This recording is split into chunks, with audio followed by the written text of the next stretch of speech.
Évangile selon Jean, chapitre 3, à partir du premier verset, nous lisons au nom de Jésus de Nazareth. Mais il y eut un homme d'entre les pharisiens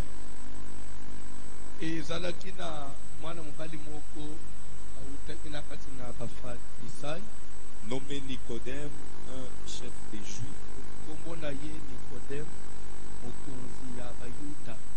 qui vint, lui, auprès de Jésus de nuit et lui dit: Rabbi, nous savons que tu es un docteur venu de Dieu,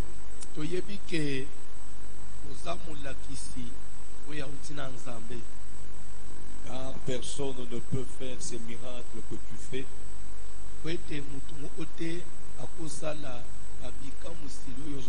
si Dieu n'est avec lui. Jésus lui répondit: en vérité, je te le dis, si un homme ne naît de nouveau, il ne peut voir le royaume de Dieu. Nicodème lui dit: comment un homme peut-il naître quand il est vieux?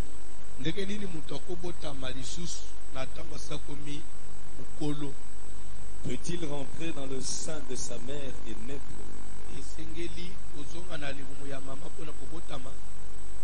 Jésus lui répondit: en vérité, je te le dis,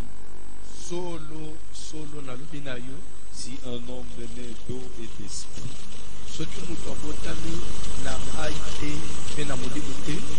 peut entrer dans le royaume de Dieu. Ce qui est né de la chair est de chair, ce qui est né de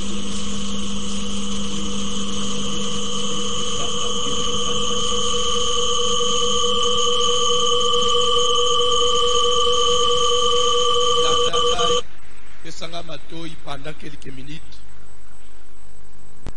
je crois, compte tenu à programme msusu ezana katina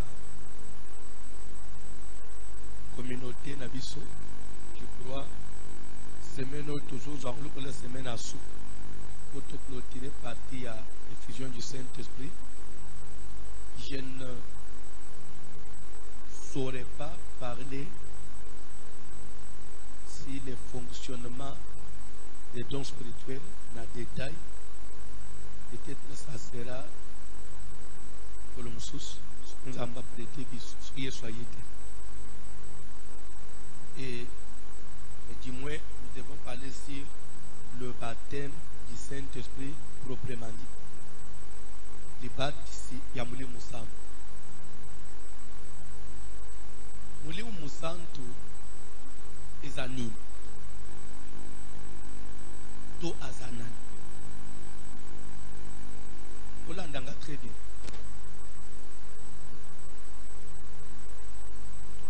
Ce qui autant de Bible très bien. Page 2 dans le Genèse.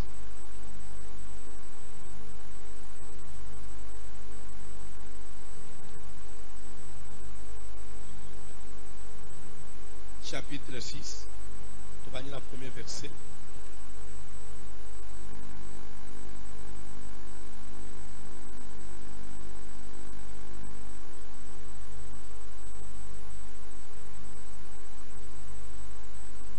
Lorsque les hommes eurent commencé à se multiplier sur la face de la terre,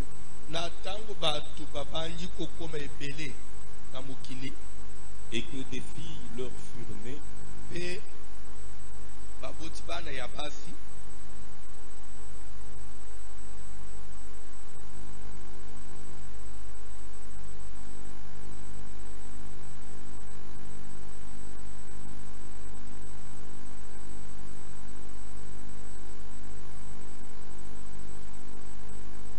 choisir. kati ya bana basi ya batu kulangisa ndenge bafolelaki. Alors l'Éternel dit, Ndena yango nzamba lobi mon esprit ne restera pas à toujours dans l'homme, mulimu na ngai ekotikalaka seko kati na mutu te. car l'homme n'est que chair, Po mutu azaka ka charnel, azaka mutu wa nzoto. et ses jours seront de 120 ans. Tosukeliwa bolanda très bien. Papa bandeli le dernier verset au tangi, mon esprit 40e verset. Mon esprit, verset 3, Oui. mon esprit ne restera pas toujours dans l'homme, Mulimu na ngai ekotikalaka lisusu kati na mutu te. car l'homme n'est que chair, Est-ce que ezali mutu azolanda? C'est que avant likambo esalami oyo etindi nzambe ase repentir alobaki mulimu na ngai ekofanda susu libela kati na mutu, ekotikala susu kati na mutu te. Avant cela soki mulimu na nzambe bande kofanda wapi? Entre nous, soki mulimu na nzambe bande kofanda wapi? Pour votre information, ozolanda, pour votre information, quand Adam na Ève balembuma na jardin d'Éden basumuki, nzamba ye obengana bango na jardin, nzambe aseretire totalement kati na mutu te. Lande bien. Côté pe bakei babandi kobota baboti bana ya basi, baboti bana ya mibali, bana wana pe babandi kobalana, baboti pe bana. Bible bato bandi ko se multiplier, bato bandi ko se multiplier. Lande bien. Na tango bato babandi ko se multiplier, bato baye kobima des races, des races. Et kobima na race, il y a bato quand même malgré mukili nyonso mansezana mukili, il se souvenait de Dieu, il pensait à Dieu, une race qui priait Dieu, qui cherchait Dieu. Et une autre race oye emipesa totalement na mabe pona bango nzambe, ça ne leur disait rien. Alors race oyo bande emipesa na nzambe nde bazobenga les fils de Dieu. Race oyo bazo zeko emipesa na ba sengunyo sha mukili babengi bango les fils des hommes. Tu te souviendras, lande bien. Sokotangi Job chapitre 1er, à partir du premier verset, Bible dit que il y avait dans le pays d'Ut un homme qui s'appelait Job. Cet homme était intègre et il craignait Dieu. Il lui naquit 7 fils et 3 filles. Il possédait, il a énuméré richesse d'après Basile, verset 6e, que un jour, les fils de Dieu vinrent se présenter devant Dieu. Et Satan vint aussi au milieu d'eux. Nazolinga, Hollande bien. Landaka s'il vous plaît. Parce que les autres amis n'a pas pasteur, bazote bilok musus, bazote erreur, parce que azo formation bien té. Quand la Bible dit fils de Dieu, cette appellation, ça ne peut jamais être attribué aux anges. Jamais. Parce que la Bible dit, lesquels des anges y a-t-il jamais dit tu es mon fils? Ange nini, zambasa obenga que tu es mon fils. Les anges, on ne peut pas les appeler fils de Dieu parce qu'ils n'ont jamais été créés à l'image de Dieu. Les anges sont des êtres spirituels, des êtres célestes, mais ils n'ont pas été créés à l'image de Dieu. Pour preuve, Nzambe mulimu na Nzambe fanda kati na ba ange te. Mais Nzamba kele mutu akamata mulimu na achana kati na batu. Na ba ange acha mulimu na ete.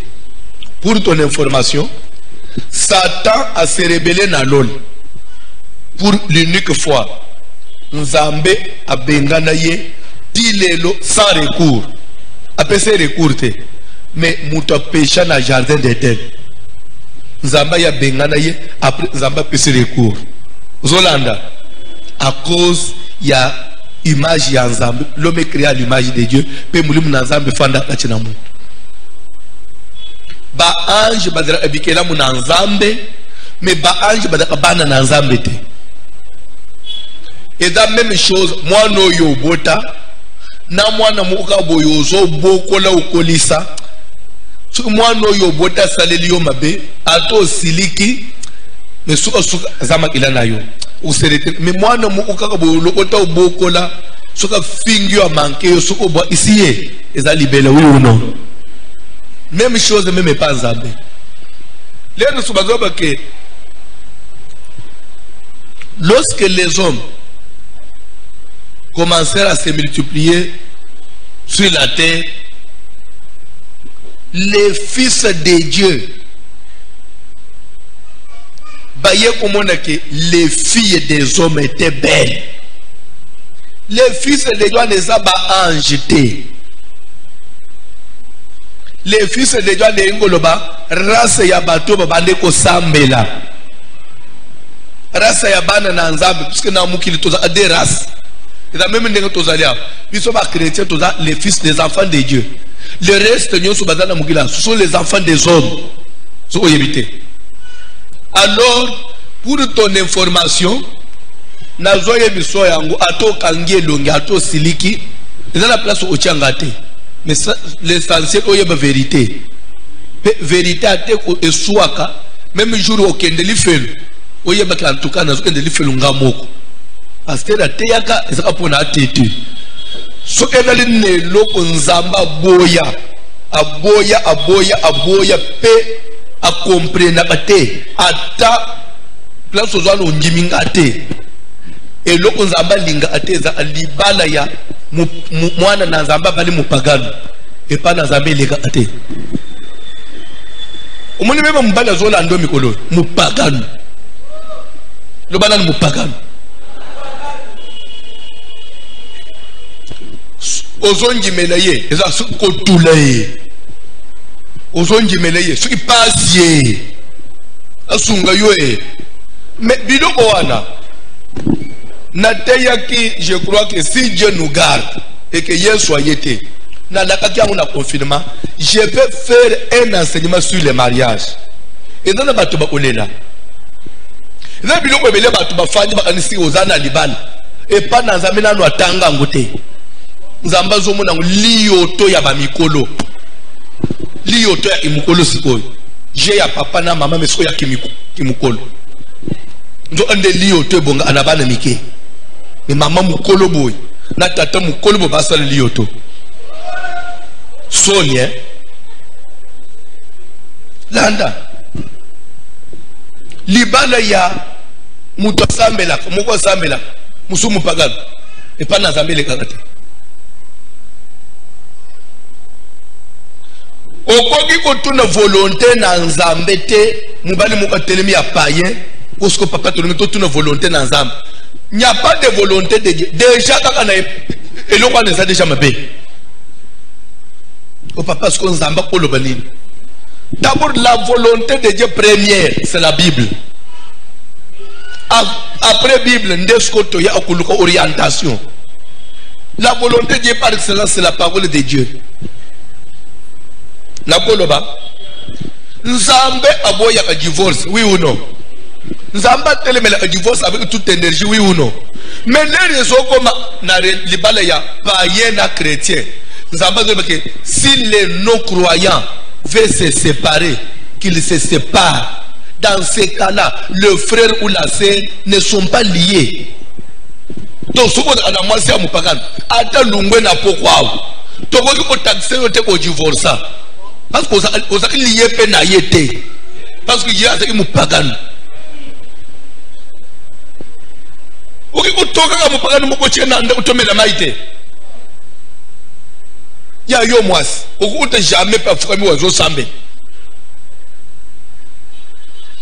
eka basi ebele basambe abo force ka bangwa mena mutema nebo ikamna zambe zati soko teleka na elongi ya mutu bo uzumuneke elo banzamba wezate zamba tumso teleka na misu bolo elo banzamba wezate kana misu bolo meba seri musuba fanja soko teleka bo elo banzamba wezate ay utondi television ba Bible lere bato bali ko se multiplier bana mibali les fils de Dieu bana ya mibali ya bato basambelaka babani kolula bana basi ya bapagano na kwa biso quelque chose bola ndanga bien kwa biso elo onine tindika ki ba frère chrétien balula ba sœur bapagano kwa bien nini la beauté et le maquillage parce que basi basambelaka bazaki na bikilebele kusala beauté soko côté kuna bazako se maquiller bazo sala nyos ba frère bakangi motema te babani olula sikoyo kitoko wana ya basi bapagano soka bambi basil soka bambi manzaka asali donc ba crayon ache fond de teint sur bilo onyoswana ba frère bakangi motema te asali baba ache kabelo ba frère baba ni olula bapagano yango zo mona lelo basi bapagano sikoyo bafandi na mukilité ba ko télévision l'église. Et je vais vous dire une chose parce que je n'ai pas le temps lobby pour vous permettre que tu bangi lobby avant donc on peut se donner quelques versets au monde. Makambu ya beauté ba produit de beauté mona basi bazo kufela oyo mutu a inventé biloko wana komboneza Nimrod na Bible. Nimrod c'est le premier homme fort de la terre après le jardin d'Éden na tango Adana eba bandi obota bana ezana mwana muka yaki obotama kombone Nimrod abimaki premier chasseur à l'ebosso mukili c'était Nimrod. Alors pendant qu'on chasse banyama il faut qu'on ait ba outil il faut qu'on ait ba bibundeli. Nimrod ayaki ko inventer les armes mutu alikosa inventer les armes. Nimrod ayaki ko inventer les usines ba produits de beauté. Nimrod a inventé ibiloko ebele alors ayaki comme homme puissant comme une richesse makasi dans la Bible. Alors, toutes les explications ne sont pas reprises là-bas, mais dans les recherches, Nimrod, tellement qu'il y a quelque chose de le plus puissant, alors maman Nabango, il y a quelque chose de l'appel maman Nabango Makas, maman ya, l'homme le plus puissant du monde. Tellement que Nimrod était très intelligent, maman Nabango faisait maintenant croire aux gens que Nimrod a Zanzambe. On dirait Yakoufate. Parce que Mouta Bimis a inventé un biloko. Comment il faut adorer Papa Wan. Alors, à Mouta Zamba, il a inventé biloko qui existe. Jour Papa Wan a Koufa, maman Nabango a Kasha. Alors, tout le monde est bien Nimrod. Maman Nabango a Kunda Yenandenga Sekele. Alors aye oko sabato mama na bangwa na muka butu na bato akenda na zamba azuluki nzete azwi mbongo azwi or biloko ebela mutu alati na nzete ba monnaie forte wana alati na nzete ayesu ayebisi bato ke Nimrod akufate Nimrod a disparaître tokende uluka ye akobima lisusu po ya kufata zanzamba azwi bato bali kende bazulu Nimrod na zamba ba babi manazamba boy nzo anda yibelo azosala bakebi masuba muni nzete wana nzete na mbungu na bani be seke nimrode we asenkarne na nzete tana nenga zobota banini nde bato bani uzobilo kwa nimrode nde bato omaka kwa adorer nzete wana. C'est pourquoi ce qu'on yebite même na ba communauté et na culte mu oya banzete so oyebite o nzete ka u kabilo oya boy culte de nimrode. Faut faire très attention. Et ça a origine na Bible. Si j'ai l'état, un jour, on a aussi Nimrod. Ce qu'on y a, on a bête combat Nimrod même dans Internet. Vous avez information Nimrod. Et ça, dans la Genèse, le nom là, c'est en Genèse. Mais ce qu'on a, on est jusqu'au vinailler. Pas personne va détailler. Parce que nous sommes maintenant dans un monde évolué. Qu'on bête sur Oité. Hein, papa, ou on a un dao. Ce qu'on a au terrain. Et dans la Genèse, Nimrod, vous avez un Genèse.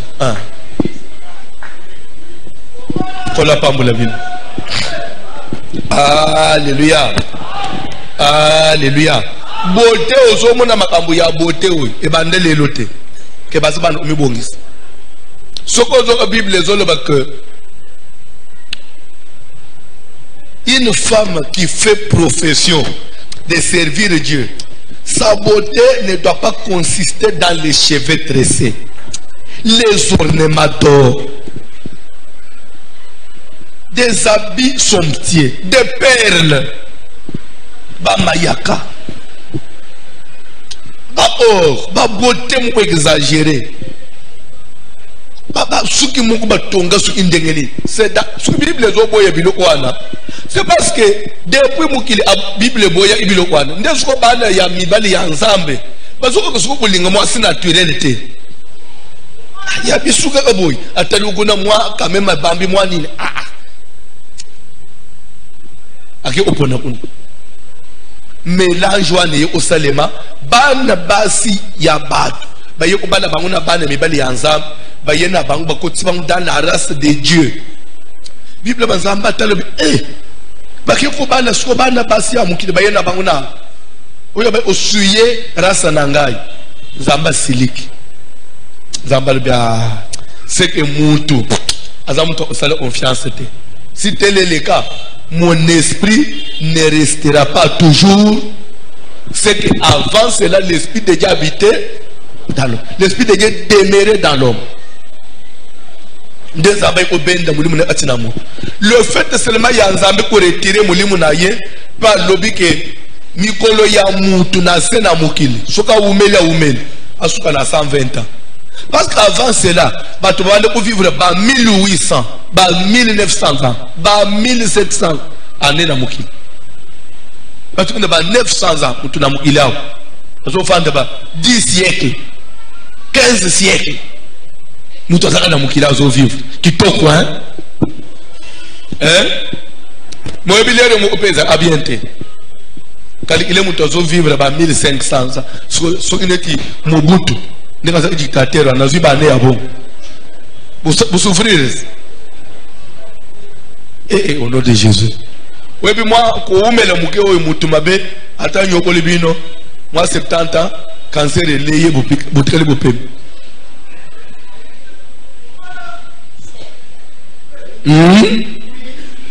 au moins, moi, je dirais, il y a vu un zamba hôtel. Ils ont ça, un bateau, un zamba. Où il y a un fan dans 1800 ans, frère. Ubanga dal usale mabende ngolingi moi 52 ans ya pamba 52 ans no kwanjo oyebi mabebo no social osonyo onyingisi mu kifo musoza kana neti na sola na fimoko bolimbisanga azana 21 ans mais à Sénégal liste à Sabimina 29 mibali na tuniye na 21 na 29 ans soko komi na 30 200 oye bandi pe via mibali na âge ni abandi na 19 ans de 19 à 21 29 mibali dans 3 ans 2 ans 3 ans 2 ans. Nous avons 30 000.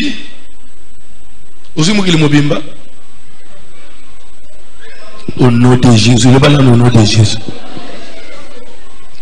Talusco place Yoso. Nga yang ka 5.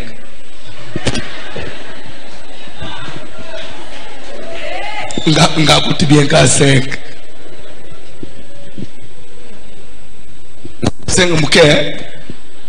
Yo bien mouké. Bon 5 zébélé. Hein? Voilà ce que place à Fanja Sebaki. Baptême du Saint-Esprit, yo ebilo côté à komi. Parce que yo muto pesanga sujet en terre. Pour bando côté ngai. Naza libre ya olobanyo pour sujet yanga moko. Pour mettre ma bonne avancée.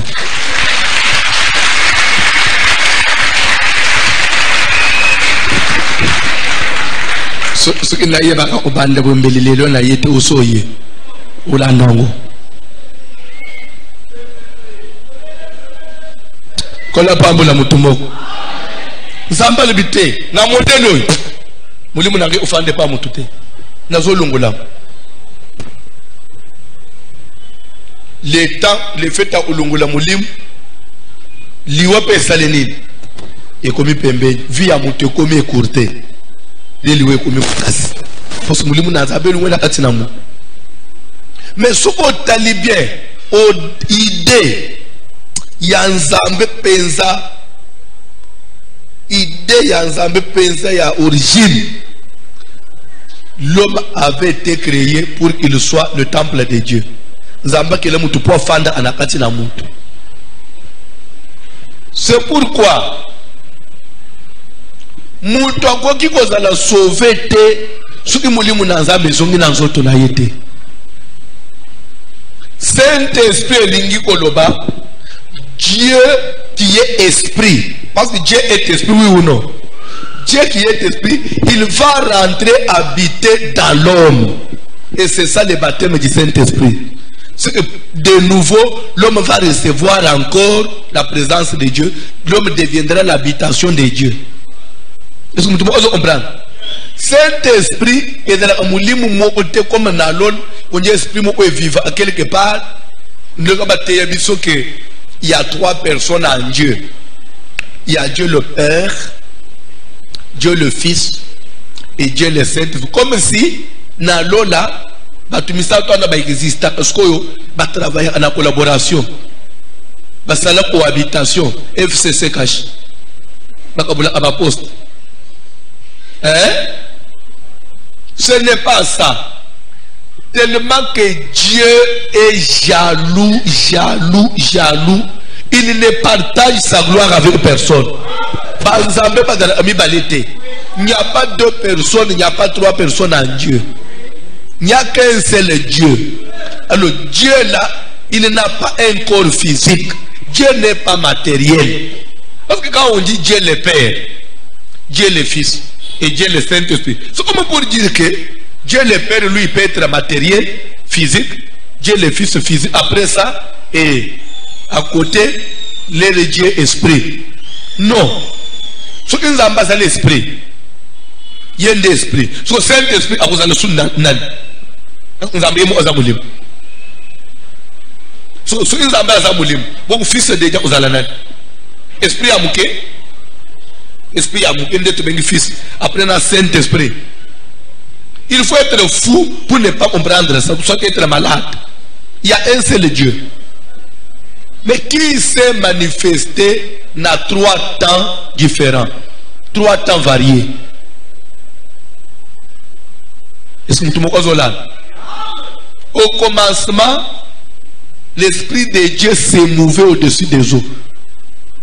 Au commencement, il y avait l'Esprit de Dieu.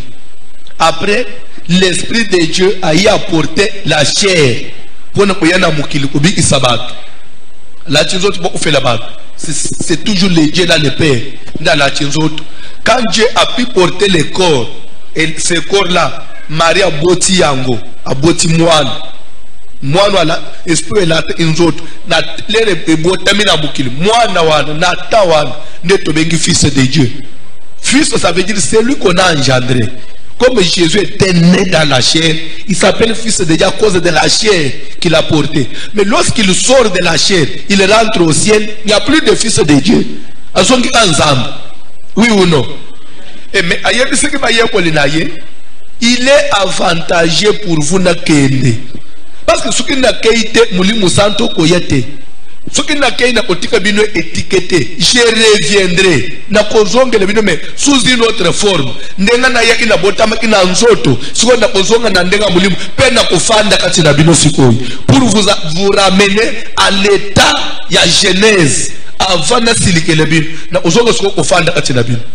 C'est pourquoi au moment de Nicodème aye boutou. Pourquoi Nicodème aye inandenga boutou? Parce qu'il craignait ses amis, amen, pharisiens. Parce que Nicodème était pharisien. Pharisien, c'est-à-dire, bala isinamibeko. Ba yuda oya ya mibeko wana. Parce que vraiment crée na judaïsme. Bala isinamibeko. Donc on a basé comme mon njeba ndeba zana boye binyoso ya nzambe. Mais quelque part, Nicodème a observé, façon Jésus a dit salamakabu. Nicodème a été convaincu. Mais alors, ce qui n'a qu'un amour, il va se langailler.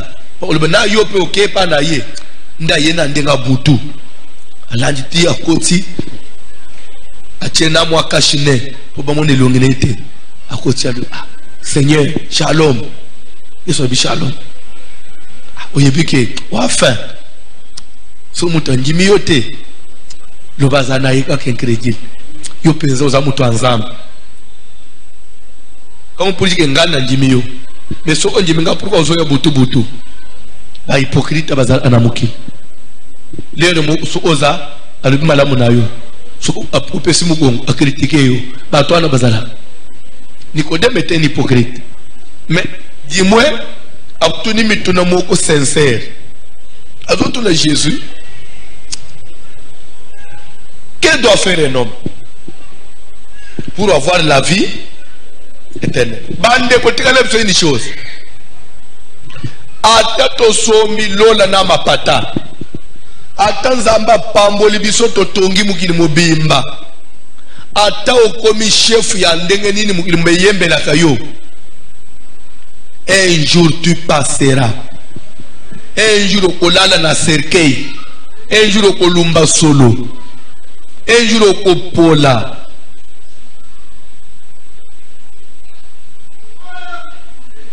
Oyebi. Na ebite suki biope ba vidéo ne ya appel na téléphone na yo. Eza la vidéo mo ya na téléphone na ngai. Bazola kisa fin ya Mobutu na Maroc. Et une semaine avant sa mort, ala taki mwani ni ya dantele ya pembe ne mtusko za na video na telefone na azolia na mwasi na ye na bana na mesi parce à peu près 4 ou 5 une semaine avant sa mort uzotala ndinga Mobutu konde katikalaki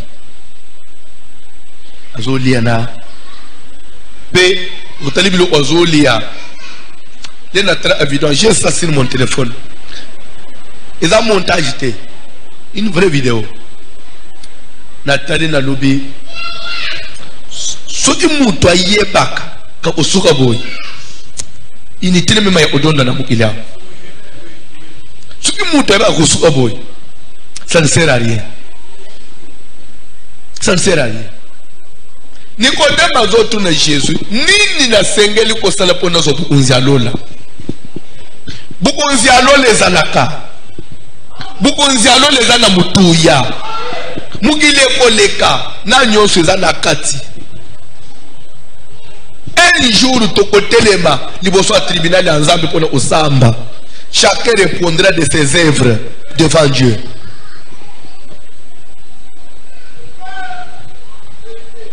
Nicodème azotuna nasala nini?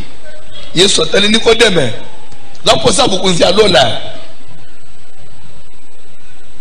En vérité, si un homme n'est né de nouveau, il ne peut hériter le royaume de Dieu. Ce que nous la nouvelle naissance. La nouvelle naissance. Ce qui m'a bota misikate. Et ça ne veut pas y avoir aucun détail. Na botu na yonde ngofanja. To benga ko chrétien oui ou non. Yebisangai. Depuis yo yepa na Yesu.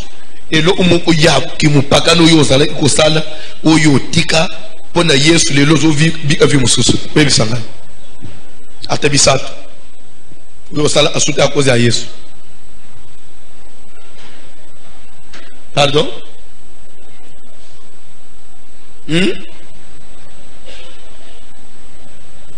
À part kaka ko église nde yo yak.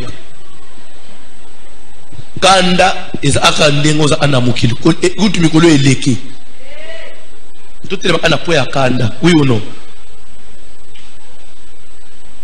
Okoso brisuma te na mulimo an. Okoso brisuma te. Brisuma. Okoso brisuma te. Okoso brisuma oya. Okoso tala pe mouton. Non, non, non, non. En tout cas, zamba boukiye. Okoso brisuma te frère. Si on veut réagir dans l'icam, si tu veux réagir, nous pas qu'à nous ça, oui ou non? Yo ko ko za mwana na zambe po yene église ofanye neti mamwana lali na yota pemenya bafu alali azo steka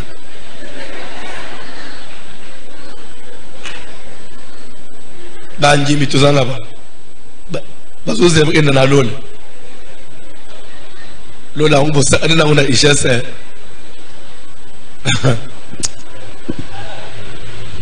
muto asala nini pokende na bunzi ali ulo Yesu ali hey Nikodemo nzela mususu ezate soki muto bota misika te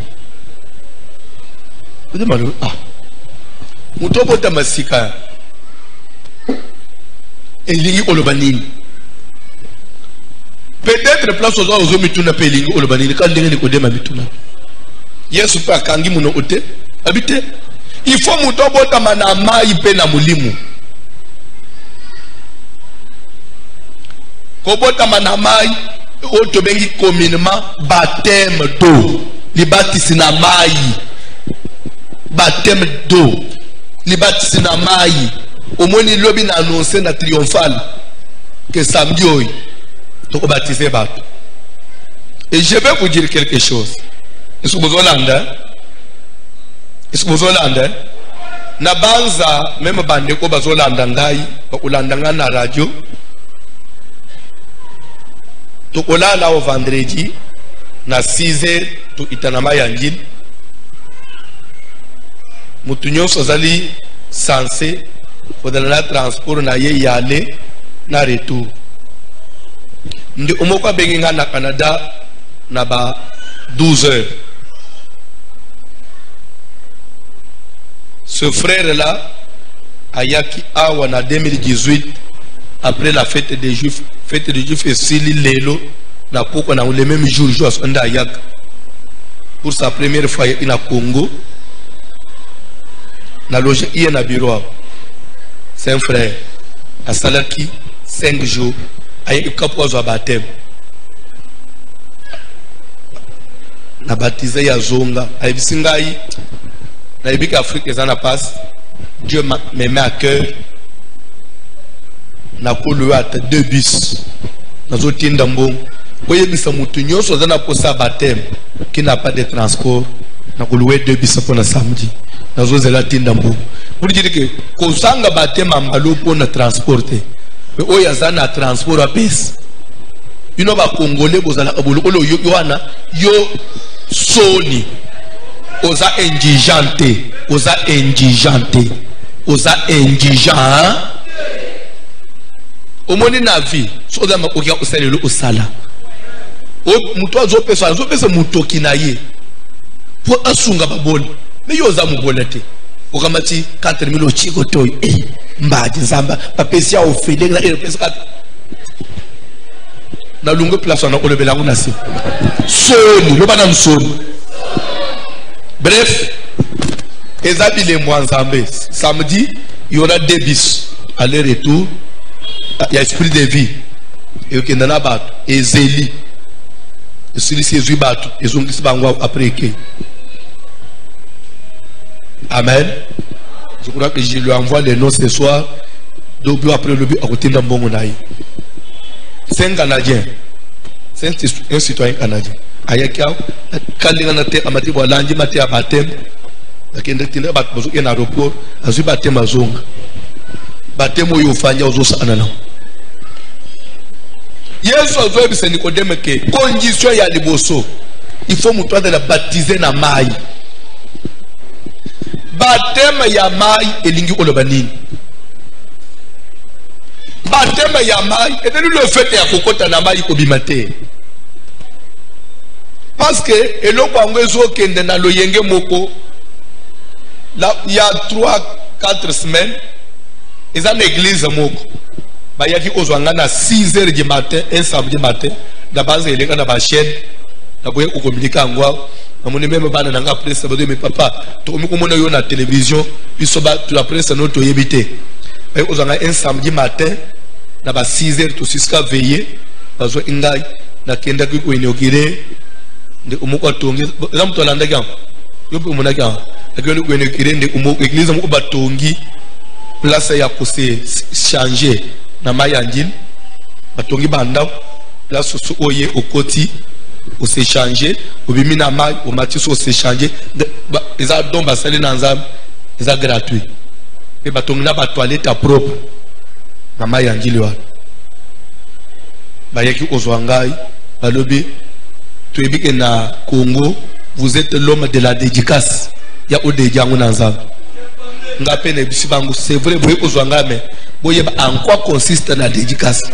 La dédicace c'est la prière et les offrandes. Oh papa, offrande na yo encore les églises ba missionnaires ba mindele la personne tala li foueta na ngai enveloppe no on a eu des églises tenzambe na ngai ba umonela ngai na télévision na ki malgré pongi na kei na nyimbate na di foueta na ngai ya ba dollar ya ba 100 na nyimbate na komi kuna pe na kunti batandi ba skilte mo baloki ba bis anjimi na bango ba ye na tei sur le baptême na sambele le banda kwa na silisi ba bazongi singai ekuti angana ndako na kende kutu na mutu kana ngati ngene kana su na pe bozo ngana mutu kana pona za kapungi bozo ngana mutu kana bantu bozo ngana ndako pardon ce qui n'est pas un peu de tout n'a pas de problème talaka bino pe boye bite ah maramusu ostoka boye na gena lola ele ki nya même pas 3 semaines là ele kana ba chaîne nyos ele sa na ba chaîne nyos na gena ku inokile banda kwa bref mais lera na zeki na mai wana na zoteya na moni ba pasteur bazo obatiser bato bazo baptiser tina bana ya ba 3 ans 4 ans na lobi nzamba lola ngoba na biso tozokende wapi batema ya mai ezali feta ukota na maite Jean-Baptiste muto abandeli kamwa batema ya mai muto abanda ku ya liboso na mukile za Jean-Baptiste il dit ceci moi je vous baptise d'eau seulement pour vous amener à la repentance. Le baptême d'eau, c'est un acte solennel. C'est un acte solennel. Que quelqu'un, un engagement que quelqu'un prend devant Dieu. Que Seigneur, je m'engage. Il n'y a que ma vie, je donne à toi. Je ne te servirai que toi seul. Le reste de ma vie est très pour you. Je ne peux pas servir une autre divinité. Et je prends aussi l'engagement. Qui dit repentance dit c'est désengager sur une voie pour une autre. J'étais sur une direction, je me désengage pour prendre une autre direction. C'est ça. Se repentir veut dire changement de voie. Revenir sur ses décisions, sur sa décision. J'avais déjà pris une autre option. je me désengage pour prendre une deuxième. Baptême d'eau, c'est un acte sacré. Alors, l'homme s'engage d'abord. L'homme s'engage avec la chair. L'homme s'engage uniquement avec sa conscience, sans l'apport de Dieu, sans âme. D'abord, mais, alors, quand maintenant l'homme prend cet engagement, il passe par l'eau, Dieu maintenant au ciel, pour sanctionner cet acte, pour témoigner que j'accepte l'acte, Dieu à son tour il fera quoi? Il va maintenant vous donner le Saint-Esprit. C'est le Saint-Esprit qui transforme l'homme. Laisse-moi vous dire, pour la repentance no ezaya solo muli musantu ne aussi saposa ya masum alunguli posa masanga alunguli kanda alunguli lukuta na muno skonde repentance ya maywan et comme ce vraie repentance. C'est pourquoi ne bisa abantu ozi batema ya mayi ozongeli mukili eza eno ote qui doit encore être baptisé. Koyoke langu sonité. Acte 19, Paul oiseau les canards, Éphèse. Ayant rencontré quelques disciples. Quand on dit disciple, c'est-à-dire quelqu'un engagé dans la voie du Seigneur, un pratiquant de la parole. Paul a tel que avez-vous reçu le Saint-Esprit lorsque vous avez cru? Oyamba muli musando. Muli musando ndeni. Oyamba papa, masolo ane bisoto ana nongote. Mais baptême ni na kubilo bozwa. Mais ni netindi d'abord pour le tout na bande kwa neke boyana. Oyamba muli musando. Les observer comportement, les observer façon de bango vivre. Bato bazapa muli mwezate. Muli même yo. So muto atali ka bafanye na yo. Tantino ate alitangaza nangote omiye bibia oza même yo suba mutulelo lobi atumulo bobunda okubunda wi uno sonde uzana muli musala ko swana kape uza premier okanga liputa lizidi oye ko yaya woni boyiko ko na sambele ndebo monela ngai nde ngana kominani yango ocha Bible pembeni na reclé na yo après na zongisi Bible uzana bule musantu te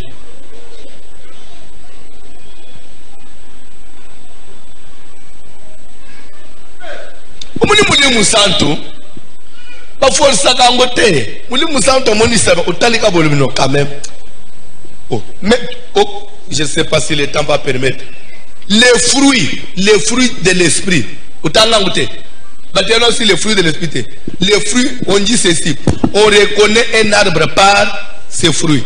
Quand quelqu'un a le Saint-Esprit, on va reconnaître ça par les fruits de l'esprit. Les dons spirituels ne témoignent pas qu'on a le Saint-Esprit. Qu'on prophétise ça, on a la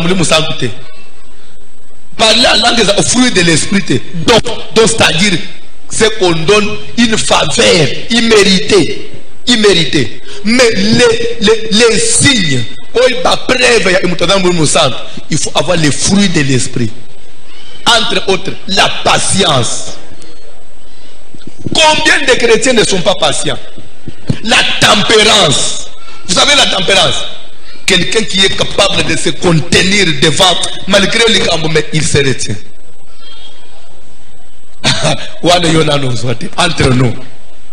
Entre nous, vérité soit dite, oui ou non. Entre tempérance, en tout cas, c'est entre nous. Nous avons ma bêté. Au commandant d'Ivoire.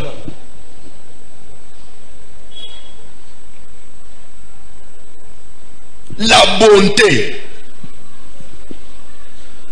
La bonté. Tokangi, dans les âmes. Le Saint-Esprit. Condition, ni les moutons sengeli kosan, poisala, sauver Nicodème. Vous devez tout le monde boy.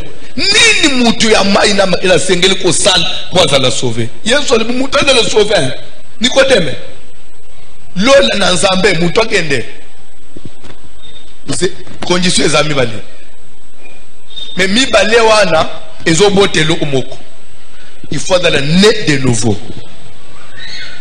né de nouveau ndeni ba na né de nouveau tozana makambo mi bale d'abord mutu faut engagement ya okende na mai baptême d'eau elingi olobasuni à part que c'est un engagement un acte qui témoigne la décision que quelqu'un a à prendre.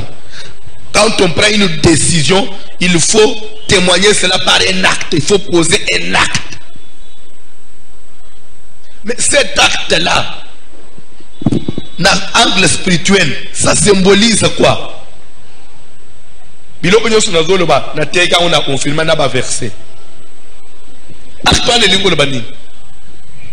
Et acte là, c'est pourquoi le baptême d'eau na moya lelo mutoko zo baptême ya mai na kombo atata mwana peli mo santo te. Quand bien même Jésus n'a recommandé aller faites de toutes les nations des disciples, les baptisant au nom du Père et du Fils et du Saint-Esprit. C'est Jésus qui a dit, mais ne le faites pas encore, restez à Jérusalem, attendez à Jérusalem jusqu'à ce que vous receviez la puissance, mon esprit. Il vous dira quoi? En attente, de voir Yesu atikilibam. Lere muli musanto azo ite jour à liboso na Pentecôte. Pierre a tellement bandi côté ya bato bazi ukaniseke ba yeko le balangwe masanga. Ces hommes ne sont pas ivres comme vous les supposez. Car c'est la 3e heure du jour qui veut dire 9h du matin. Même s'il faut mouton langue. Na 9h. Et yo langue même na 6h. Na 9h. D'après Pierre, mouton langue na ba heure anete. Mais ça na ba balala ana kuita la mu ina kuita. Amen. Alléluia. C'est la 3e heure du jour. Mais c'est ici l'accomplissement de ce que Joël avait dit. Dans les derniers jours du Dieu, les racines ici, c'est Jésus que vous avez crucifié. Dieu là où est du Saint-Esprit. Les racines ici, homme frère, Bible, ils eurent des cœurs vivement touchés. L'ité y a pied de Simbi Manabam. Homme frère, que feront ce que tout ça là ni Pierre a d'autres répentez-vous. J'ai dit que se repentir veut dire changer d'avis, changer de décision, changer de direction, changer de vie. Amen. Répentez-vous et que chacun de vous soit bas. Il n'y a pas de baptême d'eau sans repentance. Du moment où tu as pris un baptême et que le soir, 2 jours après, tu n'as jamais été baptisé. Mais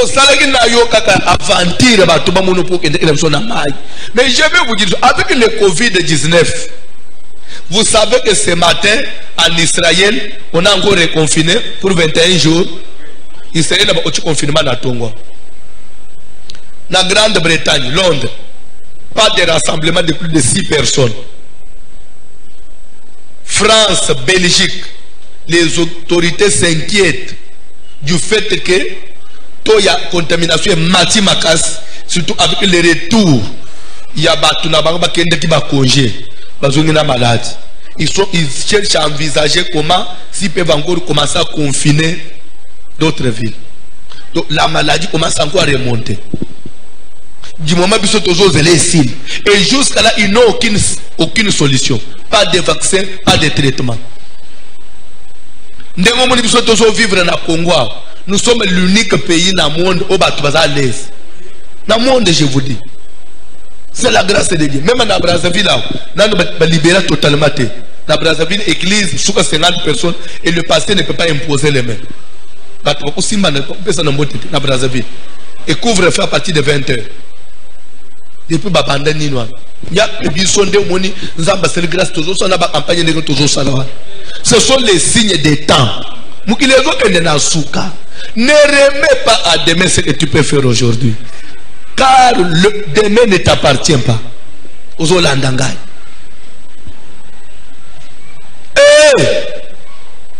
Ok, les autres endawak.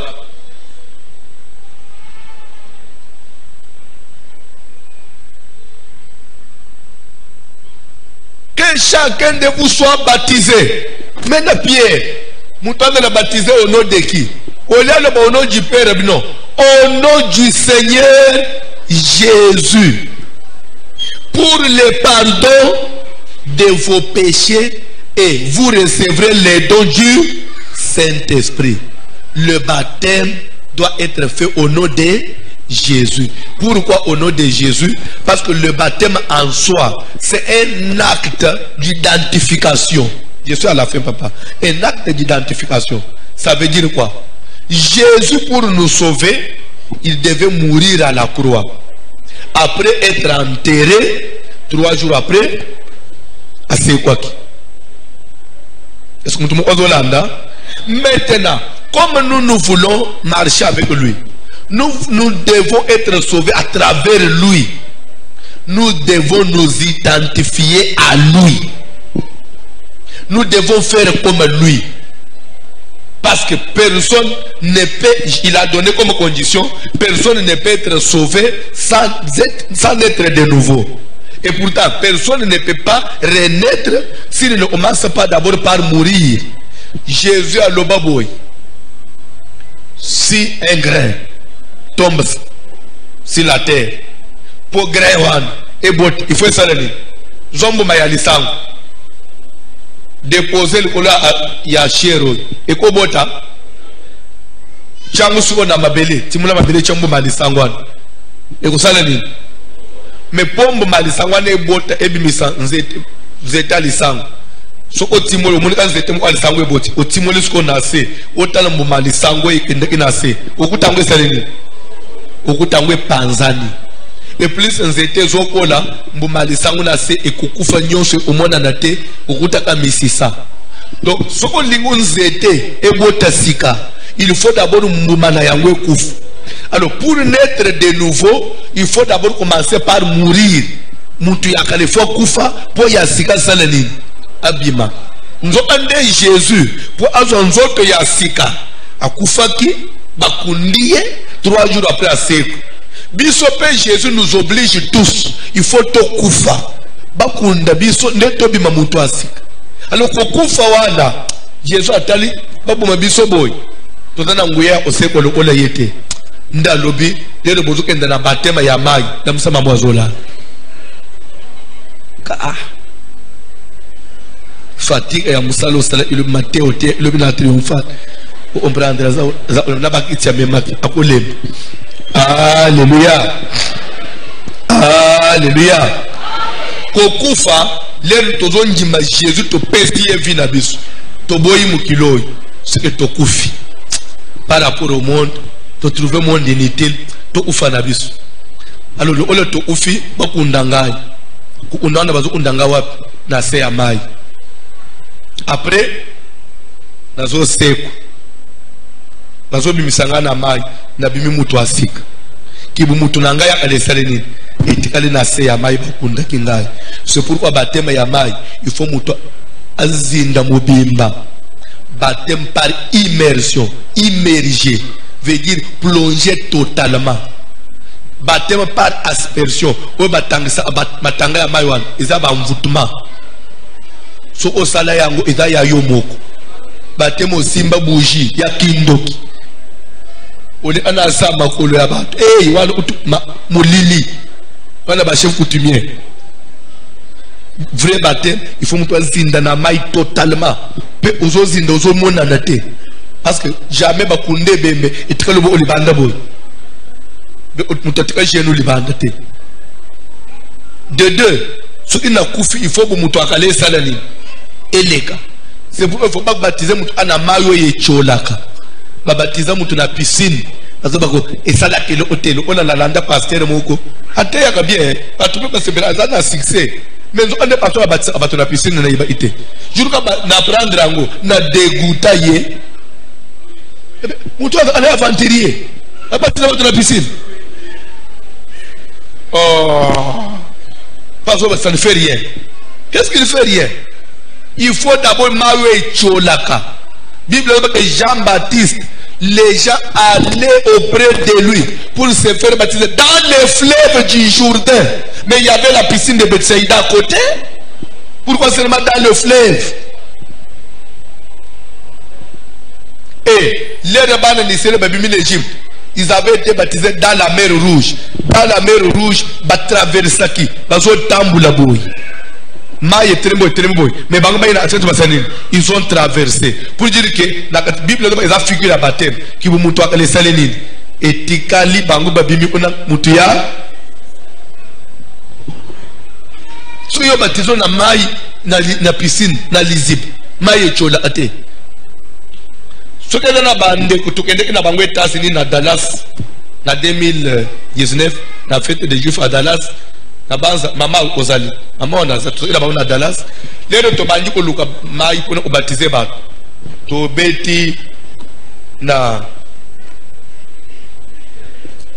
GPS ko to luka mai te GPS indiqué bis to ke place ya leboso to kutabo nzo ande lac na bisi bande ko je ne peux pas faire ça ti to luka mai o echola pasteur na leboto na GPS to beti sous GPS quand même c'était loin toke to koma boto uti rivière la police a chapa no munen ba koma que mai est très dangereux, il y a des serpents, il y a des crocodiles et des histoires.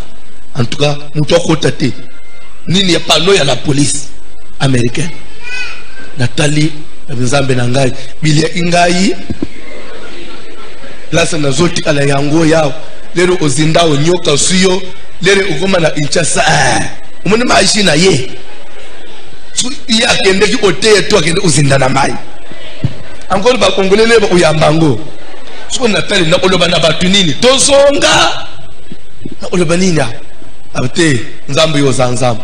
Je prends possession de cette eau na bête prière na sim na kitina mai na kitina itima ye komia batu batala ngabu batu pe obatize tala mulongo mzambe ndinga ndazo umelao na ukangandwa bandi ko bende côté à gauche na ukangandwa ko bende côté à gauche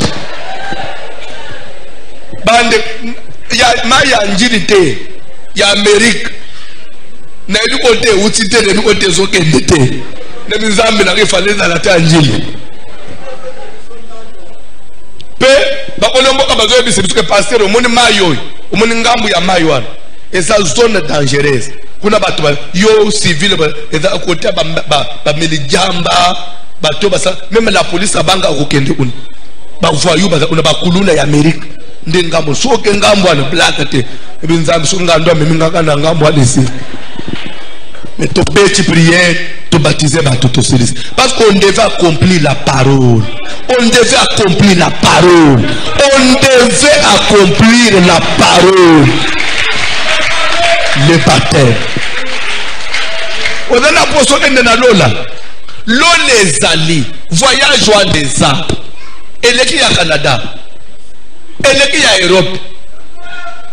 Et les qui à Miami. Amen. Seigneur, baptise-moi du Saint-Esprit. Quel est ma licole?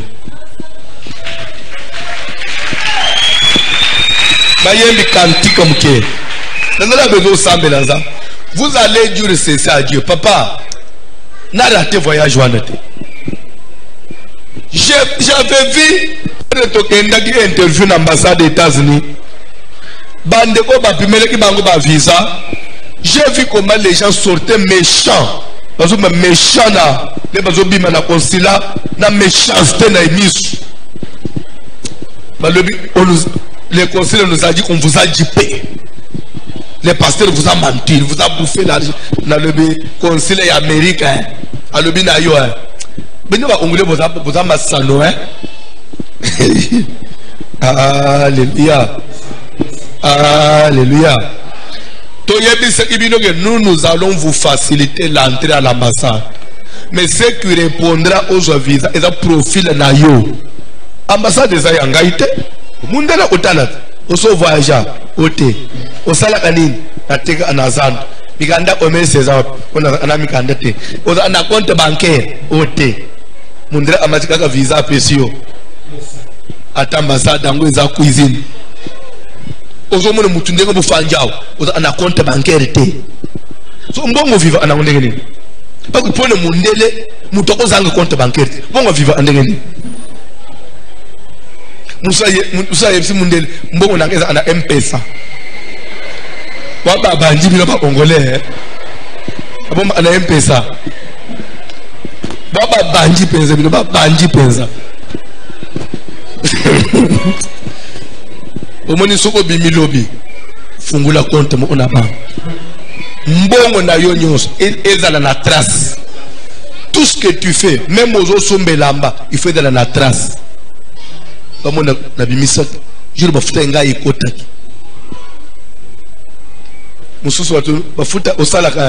on on te paye combien? $600. Pré-Vezawap. Ok? Après ça, on ne peut pas imaginer que on paye par banque et on par banque. Vous savez, depuis Félix, ton propre argent, tu ne peux pas sortir plus de $10,000 sans preuve. Maintenant, $10,000 na banque, il faut que ce justification. Tu ne peux pas venir à la banque déposer $10,000 actuellement. Oui, déposer 10 000. Il faut battre 10 000 aujourd'hui. Et plus de 20 000, 30 $000, tu ne peux pas les prendre les mêmes journaux. Il faut écrire pour déposer la banque, même des choses au Beli Bango, n'a pas besoin tel montant, peu personne n'a motif, n'a preuve ya ilo au salé là. Oui, moi ya batuza abongo. Moi ya batuza abongo. Qui to comme peine à niveau ya batangio na $5,000 nanda OK prison. Faut comment na poto vio na $10,000 en espèces. Ozo en prison. Yo ozo mbongo na maboko ndegelini. Ozo le blanchiment d'argent. Alléluia. Alléluia. Nazana besoin de la prière. Nazana besoin de la prière. Seigneur n'a pas raté nyonso. N'a pas raté nyonso. Mais lola te. Lola. Bande ko lole kozala. Muko ekozala ka unjire ndoto. Eko beto unjire bomba. Boo. Bawi bakei. Bawi batikali. Oko simba maboko na mutu. Oko silika. Oko finga oko lemba. Oko regrette banzala na ba jeune nyonso to sala. Yebi sanzabe, je peux tout rater sauf ce rendez-vous là. Le rendez-vous le plus sacré. Zambe lanzambe. Yebi sanzambe maloba e utana motema no Seigneur que je rate tout sauf ça. Sambela na motema mobimba bimisa maloba senga na nzambe to sambela na ombo na Jésus sambela ko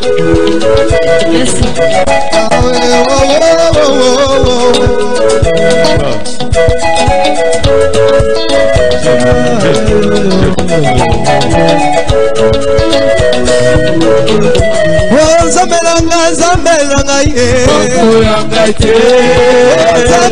Zambelanga ye yo Yesu kulanzale nakombo na Yesu Kristo Zambalela na Yesu Zambi wanyu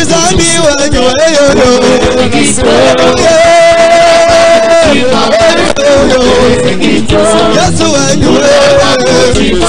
wanywe Ayinyuma mwipanyu mawazambi we Ayinyuma mwipanyu mawazambi yo Mwipanyu kulabale yo Zambi wanywe Chindesa tena mwangu Yesu wanywe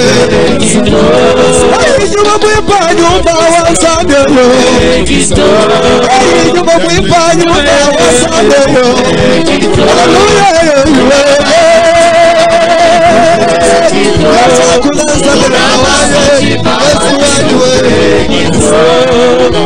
Hallelujah, zambi mweza jiwa.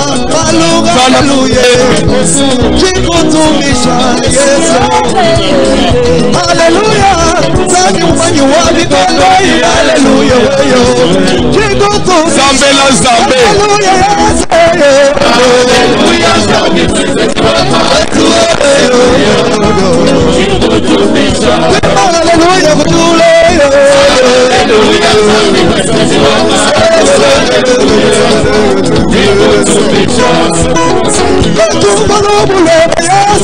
zambi mweza jiwa. Hallelujah,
Hallelujah.